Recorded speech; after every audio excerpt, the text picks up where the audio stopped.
Good morning everybody, welcome back to the Museum of Cornish Life in Helston. For today's collection tour we're going to be taking a closer look at our musical instruments. So I'm very excited to show you these. We've got some absolute treasures in the collection. So let's start by having a look at this Dulcet Tone, which is a mid-19th century keyboard instrument. So it looks a little bit like a miniature piano, and on top of it we have a desk tidy. And because I've got gloves on, I can play a few of the keys.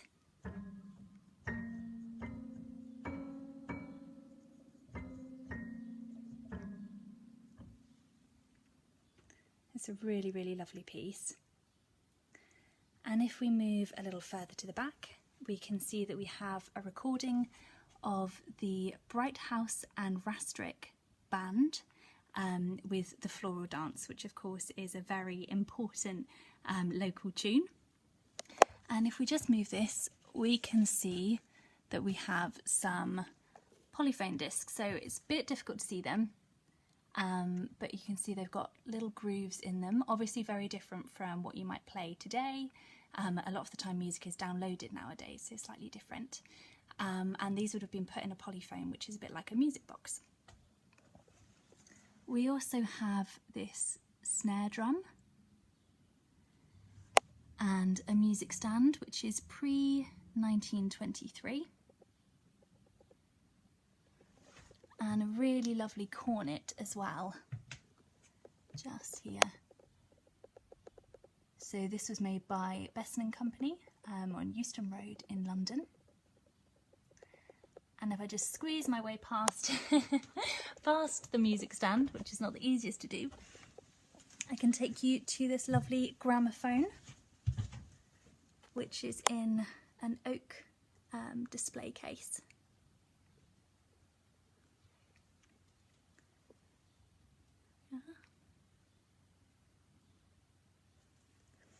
Now if we take a step back a little, we can see this photograph, which is of the DCLI volunteer band in Helston in the early 20th century.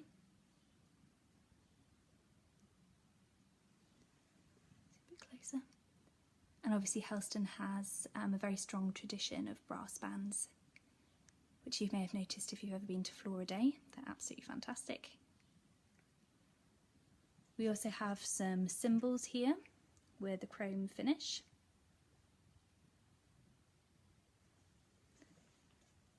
And some sheet music. So we've got a piano selection from The Sound of Music, the Chuck Berry album. We also have White Christmas from the Paramount Picture Holiday Inn, and a student's manuscript music book. Now I'm going to move down here to show you an item which I think is really special. So it is a small accordion known as a Flute Inna, and it's got mother of pearl keys. It was played at harvest homes held in Gunwallow up to about 1860, and it's just a really fantastically decorated instrument. They look almost like peacock feathers at the back. Really stunning. We've also got here a squeeze box accordion and this long instrument here, which is ebony with brass strings and stops, so that is a Flute Inna. Now this really huge instrument here I had never seen before, but it is known as an ophicleide, and the name is derived from the Greek for serpent and keys, or keyed serpent, although it was more like a kind of brass keyed bugle as well. Now this again has lovely decoration on it, and it is a tenor horn verified as manufactured in 1897 by Besson & Company. And the instrument was still in use to train youngsters in the Helston Town Band until 2004, which is pretty fantastic. And here we have a Jaws harp, which would be held between the teeth, and notes can be formed and the sounds altered by varying the shape of the mouth. So we've got a real variety of instruments here. Now this that I'm finally going to show you is a bit of a mystery instrument. So we've labelled it as a putative organ, so we think it is some form of organ.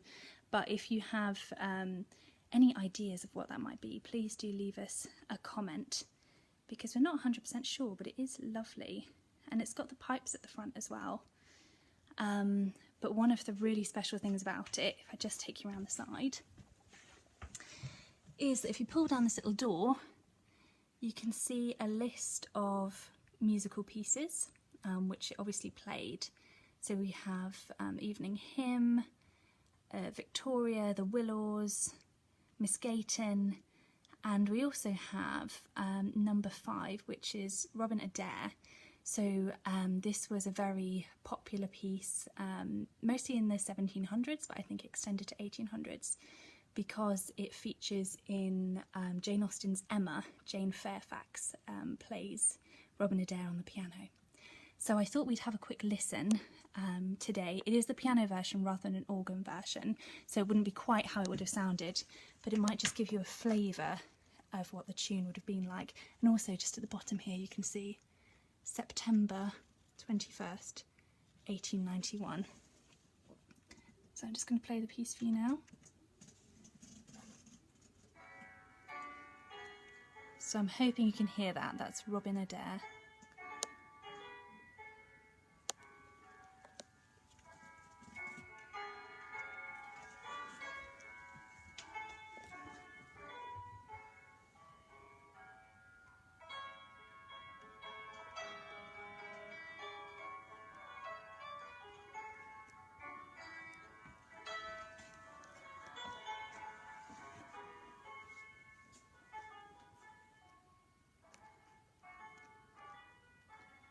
So that is our lovely music collection.